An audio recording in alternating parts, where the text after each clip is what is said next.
दोस्तों, अपने पहले जॉब को क्रैक करना और उसके बाद उस कंपनी में अपने आप को एस्टेब्लिश करना एक बड़ा अचीवमेंट होता है। चलिए आज इस टॉपिक पर डिस्कस करते हैं।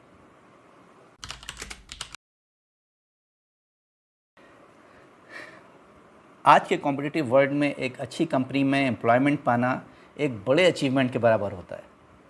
मैं तो ये समझता हूँ कि आप लाफिंगली ये कह सकते हैं कि हमारी लाइफ के 3 बड़े इंपॉर्टेंट माइलस्टोन होते हैं। हमारा पैदा होना, दूसरा हमारा पहला जॉब मिलना और तीसरा हमारी शादी होना। तो चलिए आज इस जॉब के एस्पेक्ट पर हम लोग कुछ बात करते हैं, कुछ डिस्कस करते हैं। वैसे तो आप किसी गवर्नमेंट जॉब में जा सकते हैं, किसी बिज़नेस कर सकते हैं, आपके घर का अगर कोई बिज़नेस है, फैमिली बिज़नेस है, तो आप उसमें जाकर लग जाते हैं। लेकिन हम में से ज़्यादातर लोग किसी बिज़नेस में जाकर या किसी कॉर्पोरेट वर्ल्ड में जाकर जॉब करना चाहते हैं। और ऐसा करने के लिए आप कोर्सेज करते हैं, MBA करते हैं, CA करते हैं, इंजीनियरिंग करते हैं, बड़े बड़े कोर्सेज करते हैं और उसके बाद उन जॉब को ढूंढना चाहते हैं।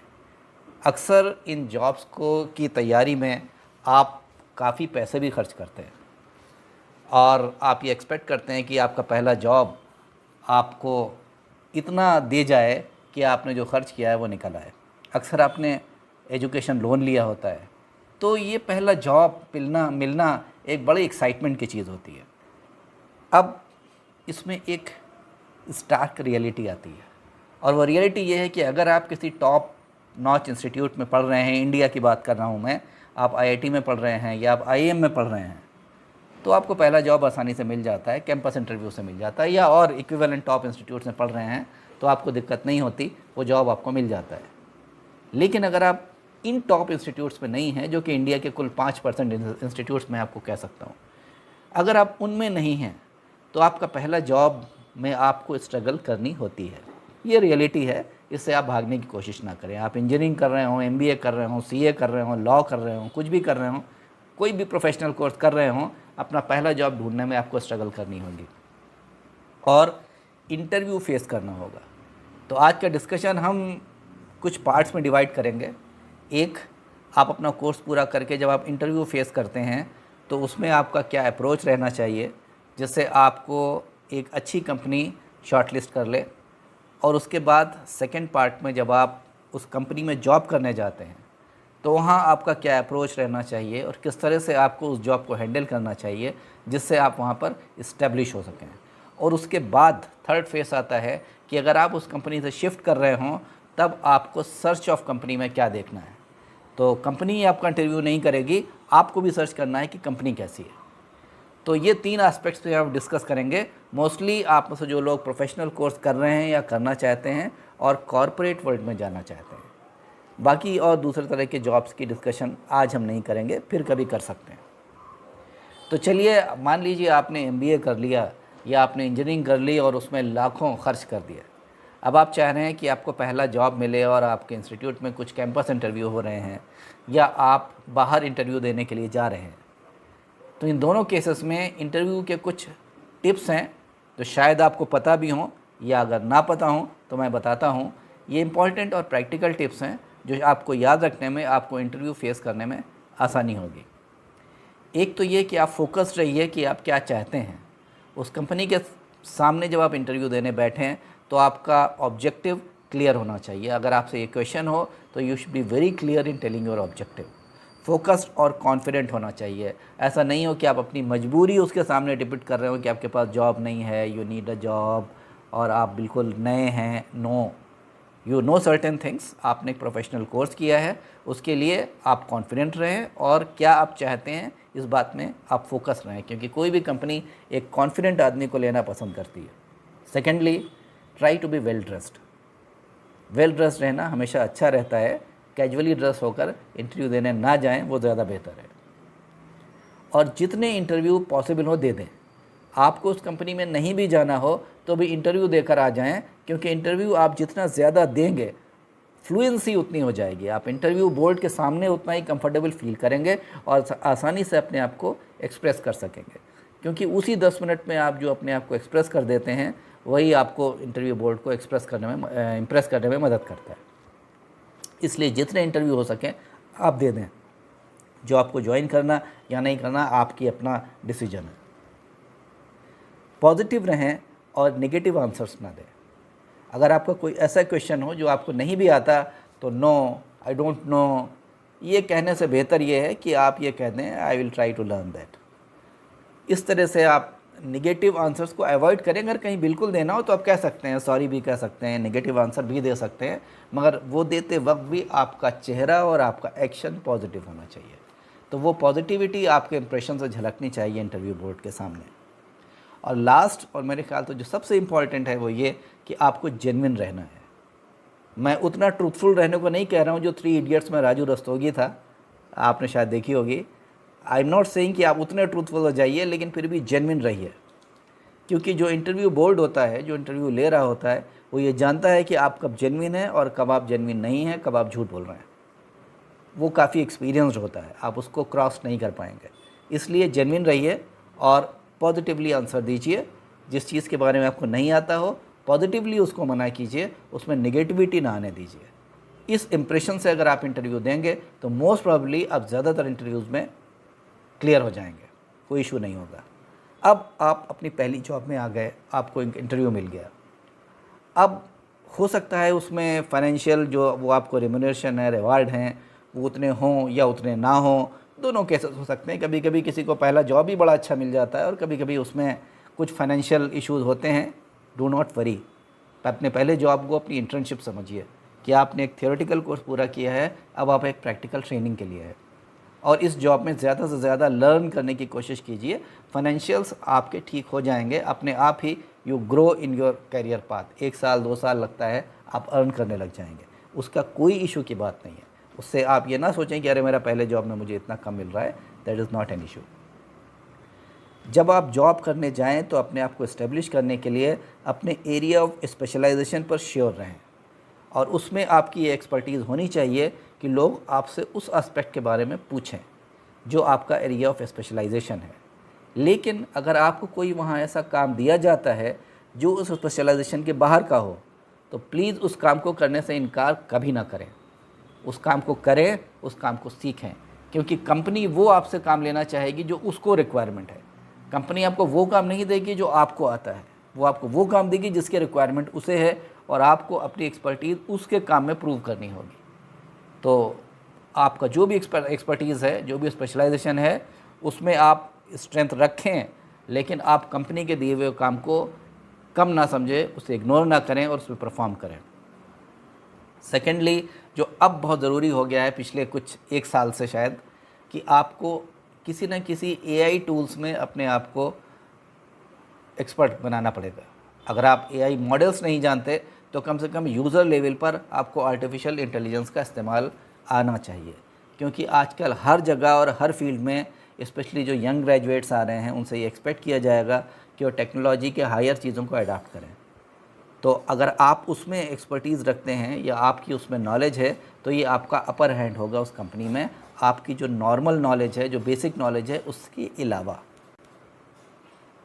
तीसरा जो बड़ा इम्पॉर्टेंट एस्पेक्ट है वो है keep the smile of your face, और अपना एम्बेरसमेंट आगे मत दिखाइए।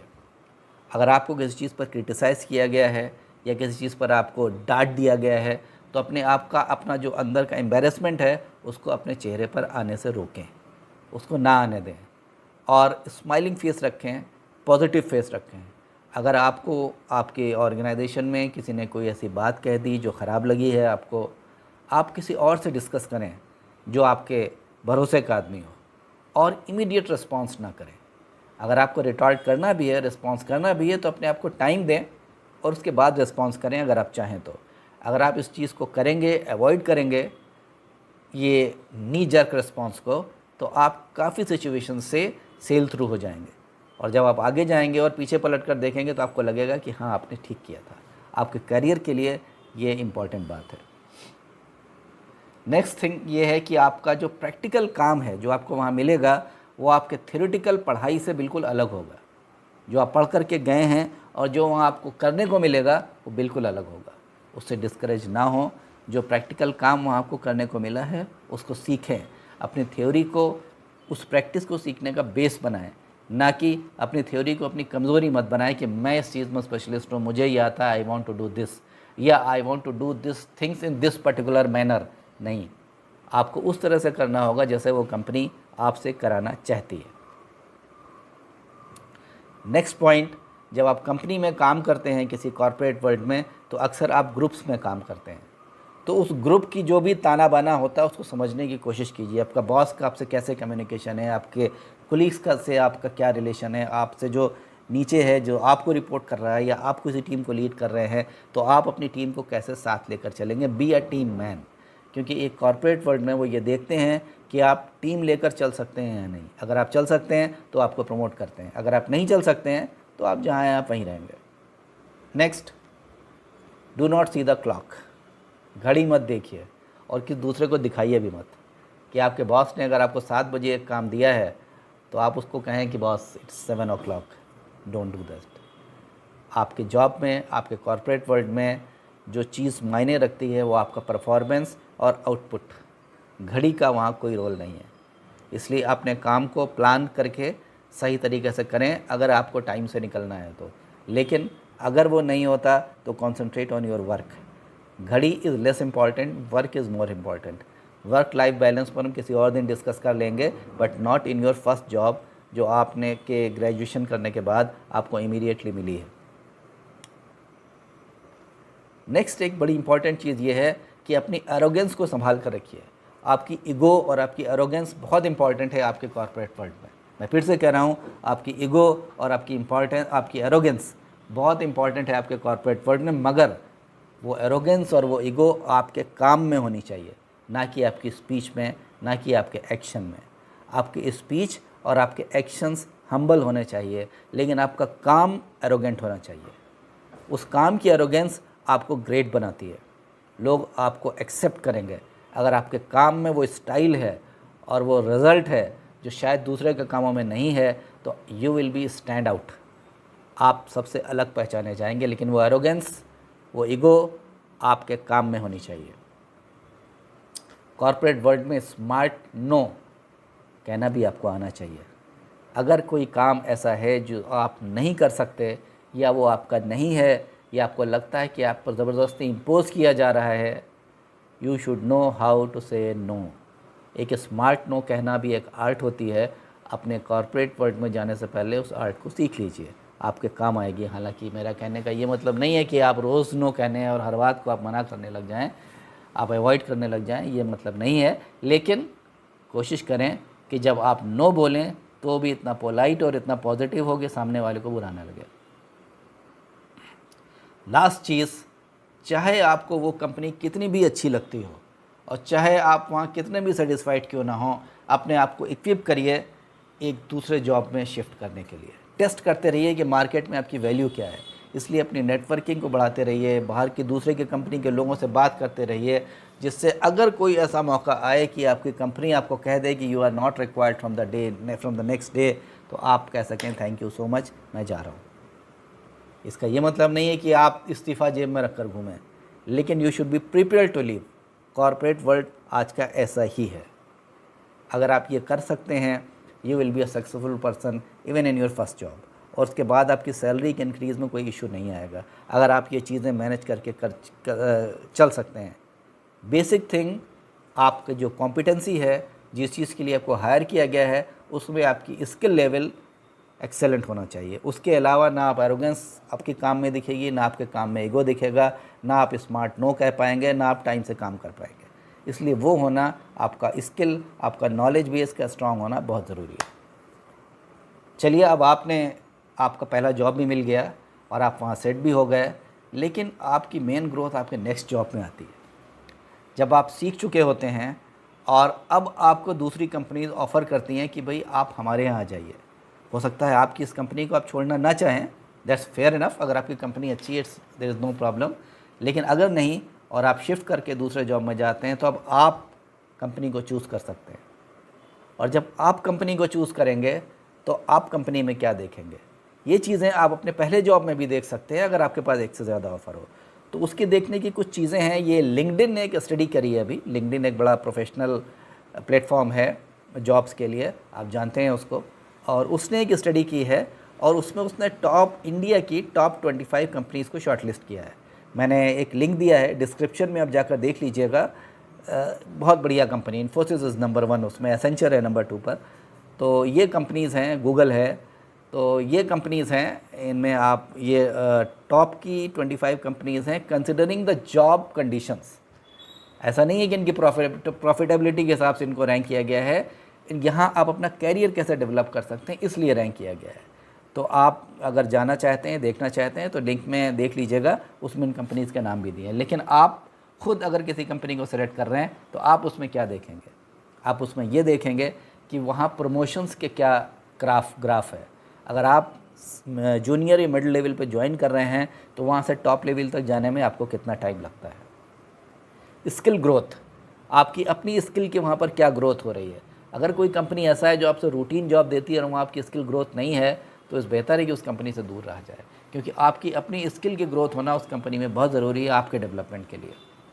एट्रिशन, उस कंपनी से कितने लोग जॉब छोड़कर चले जाते हैं।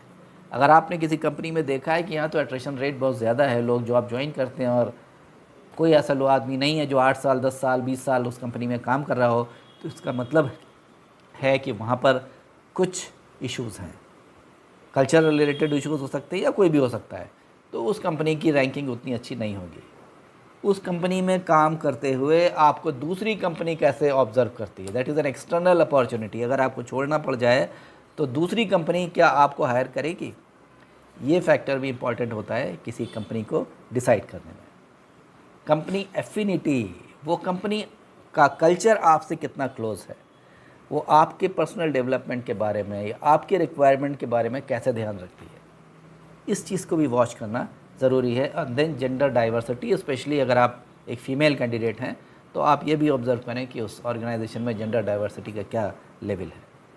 अब ये चीज़ें आपको कैसे पता चलेंगी एक जॉब ज्वाइन करने से पहले? एक तो आप उसकी वेबसाइट को रेफ़र कर सकते हैं, उसमें आपको बहुत सारी चीज़ें मिल जाएंगी। सोशल मीडिया पर अपने दोस्तों से पूछ सकते हैं कि इस कंपनी में क्या है, कोई काम करने वाला एम्प्लॉई या कोई एक्स एम्प्लॉई आपको उसके बारे में बता सकता है। तो ये चीज़ें अगर आप जानेंगे तो आपको बेहतर रहेगा उस कंपनी को डिसाइड करने में। टॉप 25 कंपनी की लिस्ट नीचे आप उसमें देख लीजिए, आपको मिल जाएगी। उससे आप देख सकते हैं कि हमारी कंपनी कौन सी है जिसमें आप जॉब के लिए जा सकते हैं। अच्छी कंपनी है, टॉप 25 ऑल इंडिया की कंपनीज़ हैं। तो ये रहा हमारा आज का प्रेजेंटेशन। आपने अगर सब्सक्राइब ना किया हो तो हमारे चैनल को आप सब्सक्राइब कर लें और लाइक करें। मिलते हैं किसी अगले टॉपिक के साथ नेक्स्ट टाइम। Thank you.